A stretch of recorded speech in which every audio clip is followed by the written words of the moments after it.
Welcome to this explainer. Look, we've all seen the social media flexes, right? The flashy cars, the wild claims of turning 50 bucks into 50 grand over the weekend. It's literally everywhere. But we really need to shatter that illusion today. True wealth in the financial markets, it is absolutely not built through high-leverage account flipping or get-rich-quick schemes. It's actually the result of a highly disciplined, professional business approach. So we're going to cut through the hype and look at the actual, documented blueprint for building real sustainable wealth in Forex trading. So let's dive right in and look at the mathematical reality of building wealth and compare that to the gambling mindset we see in so many retail traders. The retail myth basically tells you that you have to predict the market perfectly, skip your stop losses so you don't get wicked out, and aggressively flip tiny accounts. But the professional reality? It's completely different. It relies heavily on capital preservation, statistical probability, and micro-risk. Think of it like this. One is a casino patron just praying for a lucky streak, while the other is the casino owner quietly relying on a mathematical edge. All right, here is the exact blueprint we're walking through today. 1. The inner game. 2. Capital preservation. 3. Tracking the smart money. 4. Scaling through prop firms. And finally, number 5, the referee and rewiring. Let's kick things off with part 1, the inner game, probabilistic thinking. Now, this step requires a massive psychological shift. You literally have to let go of that burning need to be right about every single trade. The legendary trading psychologist Mark Douglas taught us that long-term success requires total detachment from individual outcomes. Amateurs constantly let their self-worth ride on the result of one single trade. But professionals, they understand that any single trade is essentially random. They don't try to predict the future, they just execute their edge over and over again, fully knowing the strategy pays out over the long haul. And I think the probability jar metaphor brilliantly illustrates this. Imagine your trading strategy as a big jar, and it's filled with a specific ratio of red marbles, which are your losses, and green marbles, your wins. When you take a trade, you're just reaching in and pulling out one single marble. You obviously don't know what color it'll be on this specific draw. But if you have a proven edge, you know for sure that over a sample size of, say, 20 to 100 trades, you're going to pull out more green than red. Truly embracing this is what gives professionals that dead calm focus, keeping them totally detached from the emotional roller coaster of a single loss. Moving right along to part 2, capital preservation, survival beats profit. Here is a hard truth about professional trading. Survival beats profit every single time.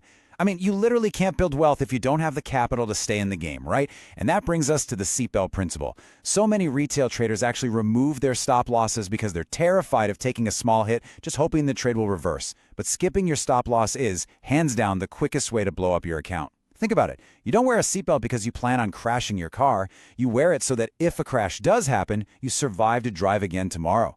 A stop loss is mandatory. It's not optional. To put that into perspective, while retail traders are out there frequently risking huge chunks of their accounts on a gut feeling, sometimes 5 or 10% on a single hunch, professionals are using micro-risk. We're talking just 0.25% to 1% per trade. Why so small? Well, because it mathematically guarantees they'll survive the inevitable losing streaks that happen in any random market. It basically gives them the breathing room they need for their probabilistic edge to actually play out over time. All right, on to part 3. Smart money, tracking institutions. So now that survival is handled and our risk is locked down, let's talk about the actual engine of wealth. If you want to catch those massive market expansions, you absolutely have to align yourself with the big banks. The thing is, professionals don't guess. They wait for the market to trap the retail herd. Institutions need massive liquidity to fill their massive orders, right? And they get that by pushing price right into areas where retail traders have placed their stop losses. This creates a liquidity sweep, or inducement. The pros simply waits for this manipulation, this trap, to unfold before they even think about entering the market. By tracking these hidden footprints, you align yourself with that massive institutional engine. It's a structured process. A professional waits for a clear break of structure, then they watch the retail herd get swept out via inducement, and finally, they look for order flow confirmation, like a fair value gap, to execute their entry. You're trading alongside the big banks, not getting crushed against them. Which brings us to part 4, prop firms, scaling capital. This is where the math gets really interesting. Consider the sheer math of scaling. If you pull a boring, consistent 5% return on a $500 retail account, you make 25 bucks. Yeah, it's no wonder retail traders over-leverage out of desperation. But if you apply that exact same boring 5% return to a $200,000 funded prop firm account, that is a $10,000 payout. The secret to wealth here doesn't come from some crazy high win rate. It comes from applying a highly disciplined strategy to massive institutional capital. And just to prove this isn't just theory, let's look at some real data. On a recent episode of Words of Wisdom, trader DeHesse secured nearly $1 million, $936,000 to be exact, in payouts in just 25 days. No way, right? But he didn't do this by flipping small accounts. He did it by passing prop firm challenges and applying this exact disciplined, low-risk model to large-scale capital. And the crazy thing is, DeHesse isn't an anomaly. We've seen incredible, verified payouts from these Words of Wisdom interviews that show exactly what's possible. Yush pulled $485,000 in a matter of months just by focusing on order flow. Okanala has done over $5 million scalping the NASDAQ futures. JabeCab sits at over $4.5 million total. This is exactly what happens when you stop gambling, treat trading like a strict business, and actually manage large-scale capital. Finally, we have Part 5, The Referee, Rewiring Your Brain. Look, this entire blueprint, the strategy, the risk management, the prop firm capital, it completely falls apart if you don't lock it in by fixing your daily habits. The single most valuable tool in a wealthy trader's library isn't some new magic indicator, it's their trading journal. Think of tools like EdgeWonk or EdgeFlow as your personal referee.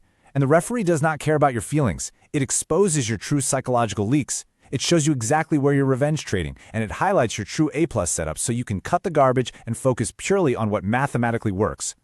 Building wealth ultimately requires a literal biological transformation in how your brain processes risk and reward. Professionals use the 21-day rule to break destructive immediate habits like moving a stop-loss mid-trade, and then they commit to a 90-day challenge to solidify entirely new mechanical neural pathways. Discipline shouldn't be this forced effort that drains your willpower every single day. Through this rewiring process, discipline simply becomes a core part of your identity. So, as you can see, the path to wealth in the markets is clear, it's documented, and it is highly structured.